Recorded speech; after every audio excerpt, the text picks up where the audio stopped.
যিমান পাৰে মৌন হৈ থকাটোৱেই উত্তম, কিয়নো বেছিভাগ ভুল মানুহৰ মুখৰ কথাতেই হয়। গীতাত ভগৱান শ্ৰীকৃষ্ণই কৈছে, হে অৰ্জুন, মোৰ পৰম ভক্ত যি সদায় মোক স্মৰণ কৰে, এক মন এক চিতে মোৰ পূজা অৰ্চনা কৰে, মই ব্যক্তিগত ৰূপত তেওঁলোকৰ কল্যাণৰ উত্তৰদায়িত্ব লওঁ। হে ধনঞ্জয়, যি মানুহে ভক্তিত শ্ৰদ্ধা নাৰাখে তেওঁলোকে মোক কেতিয়াও নাপায়। পৰিণতিত তেওঁলোকে এই ভৌতিক জগতৰ জন্ম মৃত্যুৰ চক্ৰৰ পৰা কেতিয়াও মুক্ত হ'ব নোৱাৰে। যি মানুহে আপোনাৰ কথাৰ মূল্য নিদিয়ে তেনে মানুহৰ বাবে মৌনতাই উত্তম উত্তৰ। সলনি হৈ যাওক সময়ৰ লগত, নহ'লে সময় সলনি কৰি দিয়ক। যিকোনো পৰিস্থিতিত বাধ্য হৈ নপৰিব, আগুৱাই যাবলৈ শিকক। কোনো এটা কামক লৈ চিন্তা কৰিছে ঠিকে আছে, কিন্তু ইমানো চিন্তা নকৰিব যে কামটোৱেই নষ্ট হৈ যায়।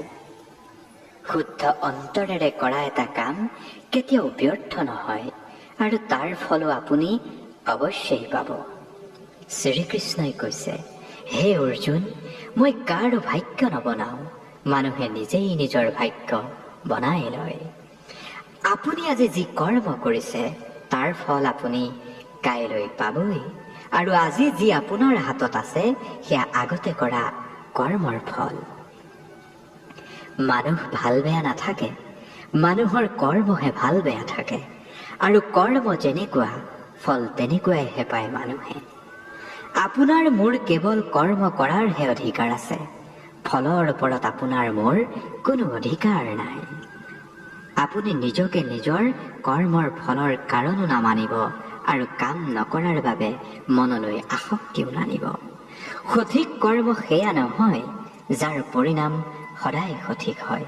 সঠিক কৰ্ম সেয়াহে যাৰ উদ্দেশ্য কেতিয়াও ভুল নহয়। সংসাৰৰ কোনো মানুহ সৰ্বগুণসম্পন্ন নহয়, সেইবাবে এৰা ধৰা কৰি সম্পৰ্ক বৰ্তাই ৰাখক।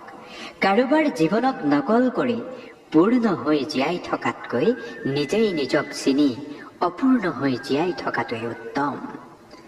যেতিয়াই ভৱিষ্যত ধূলি কুঁৱলী হৈ পৰে তেতিয়াই বৰ্তমানক ধ্যান দি কৰ্ম কৰা অতি আৱশ্যক।